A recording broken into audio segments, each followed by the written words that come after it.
ونفخه ونفثه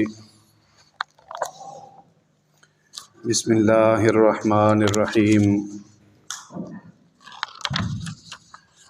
الحمدللہ۔ اللہ تعالیٰ نے آج ہمیں توفیق بخشی کہ نماز تراویح میں 5واں سپارہ ہم نے تلاوت کیا اور سنا۔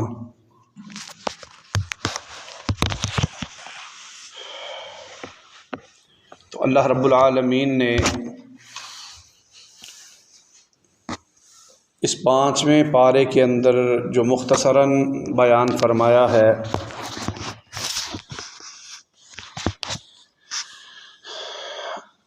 جو اللہ تعالیٰ نے اس کے اندر بیان فرمایا، ہم اس کا مختصر خلاصہ بیان کر رہے ہیں۔ سب سے پہلے جہاں سے سپارہ شروع ہو رہا ہے، والمحصنات من النساء الا ما ملکت ایمانکم، یہ عورتوں کا تذکرہ کیا گیا ہے کہ جن سے نکاح اللہ تعالی نے حرام قرار دیا ہے۔ جو عورتیں شادی شدہ ہوں اور وہ کسی مرد کے نکاح میں موجود ہوں، دوبارہ ان سے نکاح نہیں ہو سکتا۔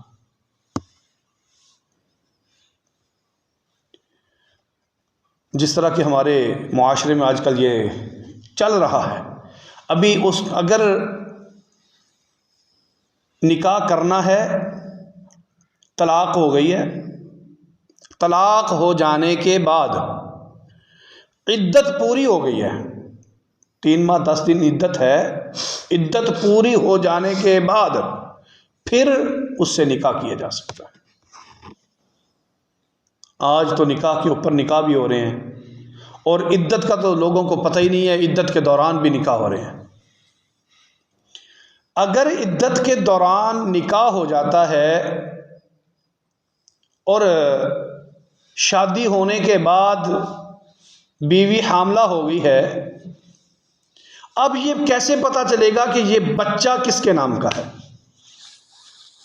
جب عدت نہیں گزاری، پتہ ہی نہیں چلا یہ پہلے خامد کا بچہ ہے یا دوسرے خامد کا بچہ ہے۔ چونکہ یہاں پہ ایک اور بات آ گئی ذہن میں، چونکہ جو بھی بچہ ہو اس کا نام رکھنے کے لیے اس کے جو والد کا نام ہے، اصل والد کا نام وہی پکارا جائے گا، چاہے کسی نے لے کے پالا ہوا ہے یا اپنا ذاتی ہے یا کسی کا ہے۔ جو اس کا اصل باپ ہوگا وہی اس کا پکارنے والا نام ہوگا۔ آج ہم اگر اپنے گود لے لیتے ہیں نا کسی بچے کو، تو پھر اس کا نام رکھ لیتے ہیں، اپنے نام کے اوپر ہی اس کو چلاتے رہتے ہیں، یہ جائز نہیں ہے۔ تو اللہ تعالیٰ نے پھر یہاں پہ یہ بھی فرمایا کہ اگر کوئی لونڈیاں ہوں جن سے تم نکاح کرنا چاہتے ہو تو لونڈیوں سے تم نکاح کر سکتے ہو، لیکن ان کا جو اصل مالک ہے اس کی اجازت کے بغیر لونڈی سے بھی نکاح نہیں ہو سکتا۔ تو آگے اللہ تعالیٰ نے ارشاد فرمایا، یرید اللہ لیبین، کہ اللہ رب العالمین یہاں پہ فرما رہے ہیں کہ اللہ تعالیٰ تو تمہارے لیے بہانے ڈھونڈتا ہے توبہ کرنے کے۔ یہ اللہ تعالیٰ کی ایک بہت بڑی کرم نوازی ہے کہ وہ تلاش کرتا ہے بہانے اپنے مخلوق کو معاف کرنے کے۔ لوگوں توبہ کرو، اللہ تعالیٰ کی طرف توبہ کرو، اور یہ سختی سے اللہ تعالیٰ نے منع فرما دیا کہ حلال اور حرام اللہ تعالیٰ نے تمہارے اوپر واضح کر دیا ہے۔ جو حلال ہے وہ بھی واضح واضح ہے اور جو حرام ہے وہ بھی واضح ہے. تو جو حلال چیزیں ہیں ان کو اپناؤ، جو حرام چیزیں ہیں ان سے بچ جاؤ. والمشتبہات، یہاں پہ ایک اور مجھے بات یاد آ گئی کہ والمشتبہات، کچھ ایسی چیزیں ہیں، توجہ میری طرف رکھیں، کچھ ایسی چیزیں ہیں کہ جو پتہ نہیں چلتا کہ یہ حلال ہے یا حرام ہے، جن کا رولا پڑ جاتا ہے.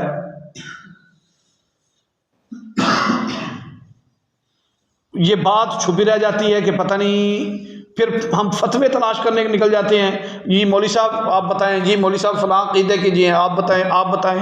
کوئی مولوی صاحب کہتے ہیں کہ جی جائز ہے، کوئی مولوی صاحب کہتے ہیں کہ حرام ہے، کوئی ناجائز ہے. پھر کیا کریں؟ ایک فرقے کا مولوی صاحب کہہ رہے ہیں کہ جائز ہے، دوسرے فرقے کے کہہ رہے ہیں کہ نہیں جائز، یا اسی فرقے کے اندر ہی دو چار لوگ بن گئے ہیں، وہ کہہ رہے ہیں کہ جائز ہے، وہ کہہ رہے ہیں نہیں جائز. جیسے کہ مثال کے طور پہ میں آپ کو بتا دوں کہ یہ قسطوں کا معاملہ، قسطوں پہ چیزیں لینے والا یا بینک میں سے چیزیں لینے والا معاملہ، یہ کیا ہے؟ علماء کرام کے فتوے ہی ہیں، جو کہتے ہیں جائز ہے، جو کہتے ہیں نہیں جائز. تو کیا کریں؟ اللہ فرماتے ہیں اب ہم قرآن سے پوچھتے ہیں کہ قرآن کیا کہتا ہے. قرآن کہتا ہے الحلال بین والحرام بین والمشتبہات فاجتنبوہ. بالکل سمپل آسان سا اس کا حل ہے کہ کچھ چیزیں حلال ہیں اور کچھ چیزیں حرام ہیں. جو حلال ہیں وہ بھی واضح نظر آ رہی ہیں کہ یہ حلال ہے، جو حرام ہیں وہ واضح نظر آ رہی ہیں کہ یہ حرام ہے، اور کچھ ہیں جن کا پتہ نہیں چلتا، مشتبہات ہیں کہ یہ حلال ہے یہ حرام ہے، ان کا پتہ نہیں چل رہا. کیا کریں پھر؟ اللہ فرماتے ہیں فاجتنبوہ، بہتر ہے کہ اس کو بچے رہو، پیچھے رہو، باز آ جاؤ.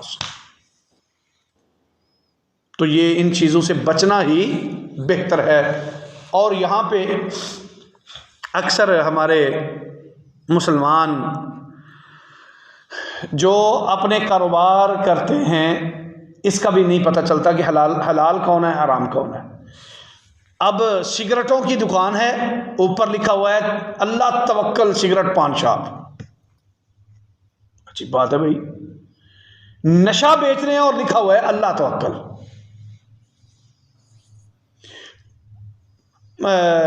لوگوں کی داڑیاں کاٹ رہے ہیں اور داڑیوں کے ڈیزائن بنا رہے ہیں، اور داڑیوں کے ڈیزائن بنا رہے ہیں اور لکھا ہوا ہے کہ ماشاءاللہ ہیئر ڈریسر سیلون. اچھی بات ہے بھائی،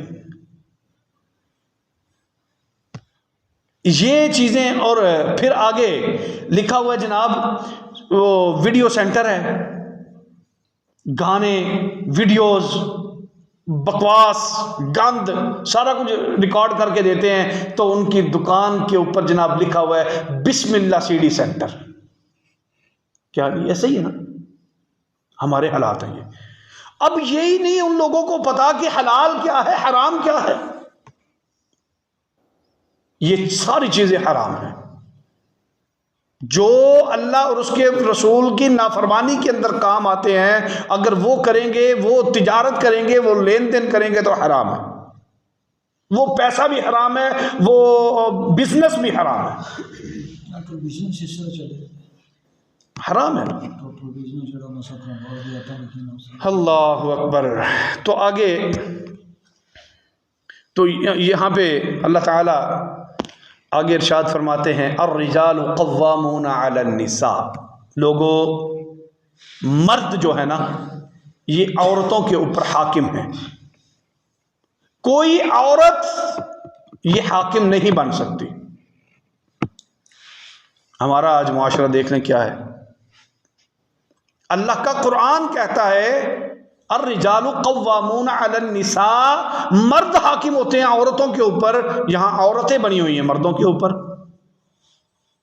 حکمران بنی ہوئی ہیں. اللہ نے حکمرانی سے منع کیا ہے عورت کو. تو ضلالت نہ ہمارا مقدر بنے تو اور کیا بنے؟ پھر ہم کہتے ہیں کہ ہمارے کاروبار میں، ہمارے مال و مویشی میں، ہمارے ملک میں برکت نہیں ہے. تباہی ہے۔ الرجال قوامون علی النساء، ہمیشہ ہمیشہ اپنے گھر کے اندر، کاروبار کے اندر، لین دین کے اندر، کسی بھی معاملے میں عورت کو حکمران نہیں بنانا چاہیے۔ اللہ تعالیٰ آگے ارشاد فرماتے ہیں ان اللہ یأمرکم ان تؤدوا الامانات الی اہلہا۔ سبحان اللہ، یہاں پہ ایک بڑی اللہ تعالیٰ نے پیاری بات فرمائی ہے، توجہ کی ضرورت ہے، ذرا جاگ کے بیٹھیں۔ اللہ تعالیٰ فرماتے ہیں ان اللہ یأمرکم ان تؤدوا الامانات الی اہلہا۔ جب حضرت میرے محبوب پیغمبر علیہ الصلاۃ والسلام مکہ فتح نہیں ہوا، ابھی آپ تشریف لے کے آئے، مکہ فتح ہونے سے پہلے تشریف لے کے آئے عمرہ کرنے کی غرض سے، تو نبی علیہ الصلاۃ والسلام عمرہ کے لیے آئے تو وہاں پہ جس کے پاس چابیاں تھیں نا حرم کی، ان کو کہنے لگے کہ چابیاں دو، میں نے اندر بیت اللہ شریف کے اندر جانا ہے۔ اس نے چابیاں نہیں دی۔ حضرت عثمان تھے، حضرت عثمان بن طلحہ، انہوں نے چابیاں نہیں دی۔ تو جب انہوں نے چابیاں نہ دیں تو رسول اللہ صلی اللہ علیہ وسلم نے فرمایا کہ ایک دن ایک وقت آئے گا کہ یہ چابیاں ہمارے پاس ہوں گی اور پھر تم دیکھو گے۔ پھر وقت آیا، قریب جلدی وقت آ گیا کہ مکہ فتح ہوا، سارا کنٹرول میرے پاک پیغمبر علیہ السلام کے پاس ہے۔ یہ بات بڑی کمال کی سننے والی ہے، ذرا توجہ فرمانا۔ جب میرے پاک پیغمبر علیہ الصلاۃ والسلام کے پاس سارا کنٹرول آ گیا نا، تو نبی علیہ الصلاۃ والسلام وہ چابیاں لے لی، چابیاں نبی علیہ السلام کے پاس تھیں۔ تو جو حضرت عثمان بن طلحہ تھے نا، وہ بھی مسلمان ہو گئے تھے، فتح مکہ کے بعد مسلمان ہو گئے۔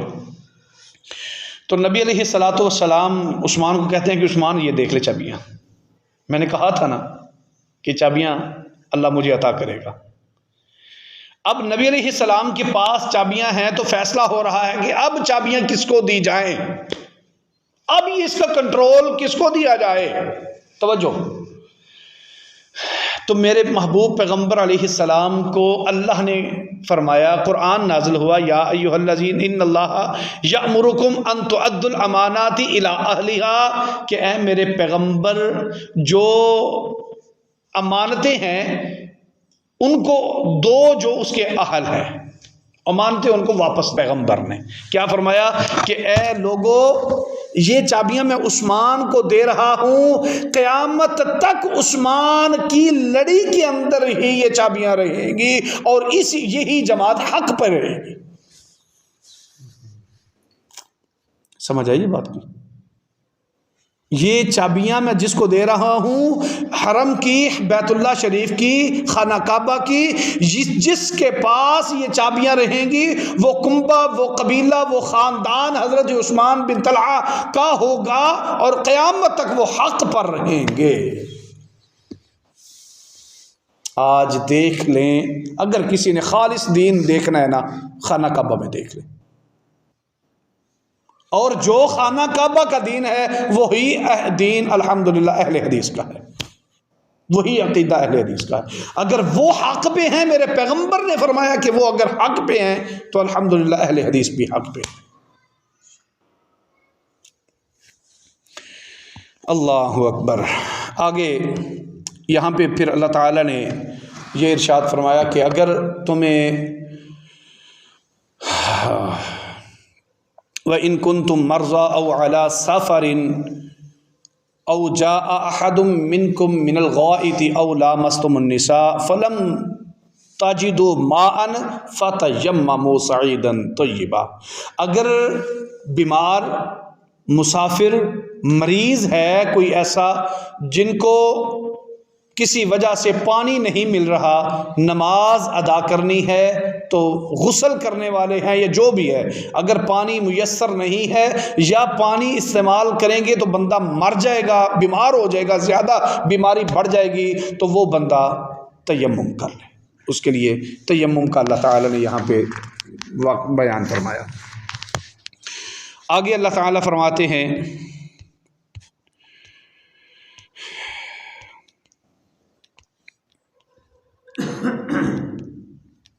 وَاعْبُدُوا اللَّهَ وَلَا تُشْرِكُوا بِهِ شَيْئًا۔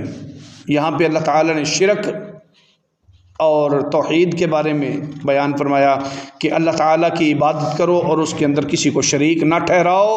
ان اللہ لا یغفر ان یشرک بہ ویغفر ما دون ذلک۔ اللہ تعالیٰ جس نے شرک کیا ہے نا اس کو کبھی معاف نہیں کریں گے، وہ ہمیشہ جہنم میں جائے گا جس نے شرک کر لیا۔ اور میرے پیغمبر نے فرمایا جس کے نامہ اعمال میں غور فرمانا کتنی باریک بھی نہیں ہے، میرے پیغمبر علیہ السلام نے فرمایا کہ جس کے نامہ اعمال میں ایک رائی کے دانے کے برابر، ریت کے ذرے کے برابر بھی شرک کی ملاوٹ ہو گئی، وہ بندہ کبھی بھی جنت میں نہیں جا سکے گا، کبھی بھی جنت میں نہیں جا سکے گا۔ یہ اتنا باریک مسئلہ ہے، اتنا باریک نقطہ ہے۔ اللہ اکبر۔ آگے اللہ تعالیٰ ارشاد فرماتے ہیں یا ایھا الذین آمنوا اطیعوا اللہ واطیعوا الرسول واولی الامر منکم۔ اللہ اور اس کے رسول کی ہمیشہ ہمیشہ اطاعت کرو، فرما برداری کرو، کسی اور کی تابعداری کرنے کا اللہ تعالیٰ نے حکم نہیں دیا۔ آگے پھر اللہ تعالیٰ فرماتے ہیں فلا وربک لا یؤمنون حتی یحکموک فیما شجر بینہم۔ سبحان اللہ۔ یہ دیکھیں تابع داری، دیکھیں محبت رسول کا انداز، دیکھیں کمال کا اللہ تعالیٰ نے یہاں پہ بیان فرمایا ہے۔ حضرت عمر فاروق رضی اللہ تعالیٰ کے پاس، حضرت عمر کے پاس ایک مسلمان اور ایک مشرک کافر کا واقعہ آیا۔ کافر کو لے کے مسلمان آیا حضرت عمر کے پاس فیصلہ لے کے کہ اے عمر، دروازہ کھٹکھٹایا، جی کیا بات ہے؟ عمر کہنے لگے کیا مسئلہ ہے؟ تو مسلمان کہتا ہے کہ یہ ہمارا کوئی پانی کا مسئلہ تھا، تو اس مسئلے کے اندر ہمارا جھگڑا پیدا ہو گیا ہے، آپ فیصلہ کر دیں کہ سچا کون ہے اور جھوٹا کون ہے۔ اور عمر یہ یاد رکھنا، میں مسلمان ہوں، یہ کافر ہے۔ حضرت عمر جو چونکہ مسلمانوں کے ساتھ بہت زیادہ محبت کرتے تھے اور کافروں سے وہ بڑا سخت مزاج رکھتے تھے، حضرت عمر کافروں کے ساتھ بڑا سخت مزاج رکھتے تھے۔ تو جب نبی حضرت عمر کے پاس آیا نا، نام نہاد مسلم تھا، منافق ٹائپ تھا، تو آ کے کہنے لگا کہ عمر میں مسلم ہوں، یہ غیر مسلم ہے، اور ہمارا فیصلہ کر دے۔ عمر فرماتے ہیں ابھی فیصلہ کرنے لگے ہیں، ادھر سے کافر بولنے لگا، کہتا ہے عمر فیصلہ ذرا دھیان سے کرنا، یہ فیصلہ پہلے تیرے پیغمبر کی عدالت سے ہو چکا ہے میرے حق کے اندر۔ حضرت عمر کہتے ہیں اچھا یہ فیصلہ ہو چکا ہے تیرے حق کے اندر، پیغمبر نے دے دیا ہے؟ جی میرے حق کے اندر پیغمبر نے فیصلہ دے دیا ہے۔ مسلمان دوبارہ کہتا ہے کہ یار عمر، میرے پیغمبر کو صحیح سمجھ نہیں آئی تھی، پیغمبر کو صحیح سمجھ نہیں آئی تھی، تو یہ غیر مسلم ہے، میں مسلم ہوں، فیصلہ ذرا دوبارہ کر دو۔ حضرت عمر فرماتے ہیں اچھا میں کرتا ہوں فیصلہ۔ حضرت عمر اندر گئے، تلوار اٹھا کے لائے اور آ کے مسلمان کا گلا تن سے جدا کر دیا۔ حضرت عمر فرماتے ہیں کہ جس بندے کو پیغمبر کا فیصلہ منظور نہیں اور عمر سے فیصلہ کروانے آ جائے، پھر عمر کا فیصلہ یہ ہے کہ اس کی گردن تن سے جدا کر دی جائے، قتل کر دیا۔ اب جھگڑا شور برپا ہو گیا کہ عمر نے مسلمان کو قتل کر دیا ہے، ہم نے قصاص لینا ہے، یہ کرنا ہے، وہ کرنا ہے، عمر بدلے کے اندر قتل کر دیا جائے گا۔ اللہ کے پیغمبر کا قانون تھا کہ قتل کے بدلے قتل۔ حضرت عمر کو قتل کر دیا، لو جی شور برپا ہو گیا، اب عمر کو قتل کر دے، عمر کو قتل کر دیا، عمر کو۔ حضرت عمر سے پوچھا کہ کیوں قتل کیا؟ عمر فرماتے ہیں یا رسول اللہ مجھے نہیں اچھا لگتا کہ جو بندہ آپ کے فیصلے کو نہ مانے اور پھر وہ کہے کہ میں مسلمان ہوں، مجھے اچھا نہیں لگا، میں نے قتل کر دی۔ اللہ کے رسول صلی اللہ علیہ وآلہ وسلم بھی بڑے پریشان ہوئے. اللہ تعالیٰ نے آسمان سے قرآن نازل فرمایا فلا وربک لا یؤمنون حتی یحکموک فیما شجر بینہم، کہ اللہ کا فیصلہ بھی یہی ہے جو عمر کا فیصلہ تھا. اور آج لوگ حضرت عمر کے بارے میں تبرہ کریں تو یہ کیسے ہم برداشت کر سکتے ہیں؟ اللہ اکبر. آگے اللہ تعالیٰ فرماتے ہیں وَمَن يُطِعِ اللَّهَ وَالرَّسُولَ فَأُولَٰئِكَ مَعَ الَّذِينَ أَنْعَمَ اللَّهُ. یہاں پہ صحابہ بڑے خوش ہوئے تھے، اس بات پہ بڑے خوش ہوئے. حضرت صحابہ کہ جب یہ آیت نازل ہوئی نا وَمَن يُطِعِ اللَّهَ وَالرَّسُولَ فَأُولَٰئِكَ مَعَ الَّذِينَ أَنْعَمَ اللَّهُ عَلَيْهِمْ، کہ جو لوگ اللہ اور اس کے رسول کی فرما برداری کرتے ہیں فَأُولَٰئِكَ مَعَ الَّذِينَ أَنْعَمَ اللَّهُ، اللہ تعالیٰ نے ان کے اوپر یہ انعام کر دیا ہے کہ وہ قیامت والے دن ان لوگوں کے ساتھ کھڑے ہوں گے جن کے ساتھ ان کی محبت ہوگی. چونکہ صحابہ رسول اللہ صلی اللہ علیہ وسلم کے ساتھ بڑی محبت کرتے تھے، تو آپ کا صحابہ کا یہی شوق تھا کہ ہم قیامت والے دن بھی نبی علیہ السلام کے ہمسائے بن جائیں. تو اللہ تعالیٰ نے فرما دیا کہ جس کے ساتھ تمہیں محبت ہوگی اللہ تعالیٰ قیامت والے دن ان کے ساتھ ہی تمہیں کھڑا کریں گے. تو آگے اللہ تعالیٰ ارشاد فرماتے ہیں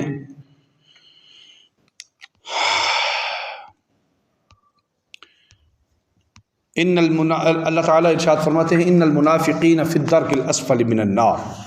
یہاں پہ منافقین کا اللہ تعالیٰ نے تذکرہ فرمایا کہ جو منافق ہیں اللہ تعالیٰ ان کو قیامت والے دن سب سے جہنم کے سب سے نیچے والے گڑھے میں پھینک دیں گے، ان کے لیے یہی عذاب ہوگا. تو اب صحابہ فرماتے ہیں کہ ہم نے پوچھا کہ ان کی نشانی کیا ہوگی جو منافقین ہیں. ان منافقین میں سے غور فرمانا، یہ بڑی پتہ کی بات ہے، منافقین کی ایک بہت بڑی نشانی یہ ہوگی کہ وہ فجر اور عشاء کی نماز ان کے اوپر بھاری ہوگی. باقی تو ظہر اثر تو پڑھ ہی لیں گے، شاید مغرب بھی سجدہ دے ہی لیں گے، لیکن بھاری ہوگی ان کے اوپر فجر اور عشاء. اپنے گریبان میں ہم جھانک کے دیکھیں کہ ہمارے حالات کیا ہیں. کیا ہم ایسے تو نہیں ہیں کہ ہمیں فجر اور عشاء بھاری لگتی ہو، بوجھ محسوس ہوتا ہو؟ اگر ایسا معاملہ ہے تو توبہ کریں اللہ تعالیٰ سے ہم. اور ان کے اندر جو منافقین ہوں گے ان کے اندر کچھ اور بھی عادات، جھوٹ بولنا، گالی گلوچ کرنا، لڑائی جھگڑا کرنا، اور پھر اس کے بعد وعدہ کی خلافی کرنا، خلاف ورزی کرنا، یہ بھی ان کے اندر عادات ہوں گی. اگر یہ عادات ہمارے اندر ہیں تو پھر اللہ تعالیٰ سے گڑ گڑا کر کے توبہ کریں اور پھر اللہ تعالیٰ کو کہیں کہ ہمیں ایسا ایمان نصیب فرما، ایسی بصیرت عطا فرما کہ اللہ ہمارے اندر سے جو منافقت ہے وہ ختم ہو جائے. اللہ تعالیٰ ارشاد فرماتے ہیں ان المنافقین یخادعون اللہ وهو خادعهم واذا قاموا الى الصلاة قاموا کسالى. ان کے اندر ایک نشانی یہ بھی ہے کہ جب وہ نماز کے لیے کھڑے ہوتے ہیں نا، نماز کے لیے آتے ہیں نماز کے لیے، لیکن وہ جب نماز کے لیے کھڑے ہوتے ہیں تو کاہلی کے اندر سستی، کاہلی، بوجھ سمجھتے ہوئے، شوق نہیں ہوتا نماز کے اندر، لذت نہیں سمجھتے، وہ شوق نہیں ہے، بوجھ سمجھتے ہوئے ٹوٹل پورا کر نماز پہ آئے. یہ اپنے اندر عادت ہے، ایسی مت بنائیں. اگر ایسی عادتیں ہیں تو اللہ تعالیٰ سے دعا کریں کہ اللہ رب العالمین ہم سب کو قرآن و حدیث پر عمل کرنے کی توفیق عطا فرمائے. اللہ تعالیٰ سے دعا ہے کہ اللہ رب العالمین جو سنایا اس پر بھی عمل کرنے کی توفیق عطا فرمائے. آخر دعوانا ان الحمد للہ رب العالمین.